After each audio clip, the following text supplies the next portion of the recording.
Chapati, non, parotta, పుల్కా ఎందులోకైనా సూపర్‌గా ఉండే మేతి చమన్ కర్రీని చూపిస్తాను చూసేయండి. ముందే చెప్తున్నాను ఈ రెసిపీకి టైం పడుతుంది. ఓపికగా చేసుకోవాలి. లేట్ చేయకుండా కర్రీ చేసేసుకుందామా?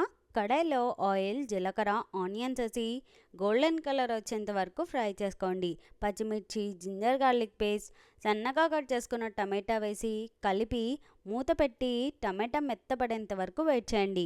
ఉప్పు, పసుపు, కారం, గరం మసాలా, కొన్ని వాటర్ యాడ్ చేసి కలుపుకొని మూత పెట్టి బాయిల్ అయ్యేంత వరకు వెయిట్ చేయండి.